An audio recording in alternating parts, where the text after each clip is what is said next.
बिस्मिल्लाहिर्रहमानिर्रहीम। अस्सलाम वालेकुम दोस्तों। चीता जंगल का बादशाह था।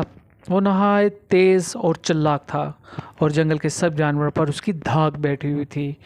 दूसरी तरफ भेड़िया था, जो एक शिकारी कबीले का सरदार था और वो ताकतवर और ज़बरदस्त था। अपने ग्रोह के साथ शिकार करने में बहुत माहिर था।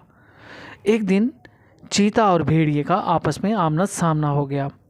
दोनों ने एक दूसरे की ताकत और सलाहियतों को तस्लीम भी कर लिया और जल्द ही उनके दरमियान दोस्ती भी हो गई। ये दोस्ती देखते ही देखते जंगल में मशहूर हो गई। दोनों अक्सर शिकार पर एक साथ निकलते, अपने शिकार को आपस में तकसीम कर लेते। उनकी दोस्ती इतनी गहरी हो गई कि बाकी जानवर भी उनका एहतराम करने लगे और उनके साथ ताउन करने लगे। वक्त गुजरता गया और दोनों ने कई मार्के एक साथ लड़े।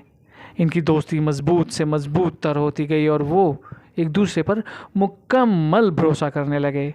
चीते को भेड़िए के साथ रहकर यकीन था कोई भी खतरा उनका कुछ नहीं बिगाड़ सकता, और भेड़िए को चीते के साथ रहकर लगता था कि वो भी जंगल का बादशाह बन गया है। एक दिन जब दोनों एक बड़े शिकार की तलाश में थे, उनकी नज़र एक कीमती हिरन पर पड़ी। हिरन जंगल का नायाब तरीन शिकार था और उसका शिकार करना हर शिकारी का ख्वाब होता था। दोनों ने फैसला किया कि वो मिलकर इसका हिरन का शिकार करेंगे और इसकी खाल को आपस में तकसीम करेंगे। शिकार के दौरान चीते ने अपनी फितरी तेज़ी से हिरन को पकड़ने की कोशिश की, लेकिन भेड़िए ने अपनी चालाकी का मुजाहरा करते हुए हिरन को पीछे से घेर लिया। जैसे ही हिरन ज़मीन पर गिरा, दोनों ने एक दूसरे की तरफ देखा। चीते की आंख में लालच नजर आया और भेड़िए ने उसके इरादे भांप लिए। ये मेरा शिकार है, चीते ने गर्राते हुए कहा, लेकिन हमने तो तय किया था कि इसे मिलकर पकड़ेंगे और आपस में तकसीम करेंगे। भेड़िए ने भी गुस्से से जवाब दिया। चीते ने दौड़ते हुए कहा, मैं जंगल का बादशाह हूँ और ये मेरा हक है कि मैं इस शिकार का मालिक हूँ। भेड़िया, जो चीते की इस धोखाधड़ी से मायूस हो चुका था, उसने अपनी गिरफ्तार आवाज़ में कहा, अगर तू अपने आप को बादशाह समझता है तो फिर आजा, देखते हैं कौन जीता है और कौन हारता है। दोनों के दरमियान लड़ाई शुरू हो गई।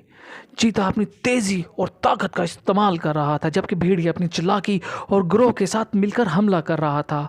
जंगल की फ़ज़ा इनके जंगली धाड़ों और गर्राहटों से गूंज रही थी। बाकी जानवर दूर खड़े ये खौफनाक मंजर देख रहे थे। लड़ाई काफ़ी देर तक जारी रही और दोनों को शदीद चोटें आईं।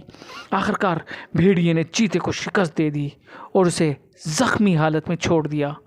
चीते ने अपनी हार को तस्लीम करते हुए भेड़िए की ताकत और चालाकी का इतराफ़ किया, लेकिन उसकी अना ने इसे ये कबूल करने नहीं दिया कि वो कभी भी भेड़िए का मुकाबला नहीं कर सकता। चीता और भेड़िए की दोस्ती का इख्तिताम दुश्मनी पर हुआ और वो दोनों एक दूसरे के सबसे बड़े दुश्मन बन चुके थे। चीता अपनी अना और गुरूर की वजह से हमेशा के लिए भेड़िए से दूर हो गया और भेड़िए ने इस तजर्बे से सीखा कि दोस्ती में भरोसा सबसे अहम होता है।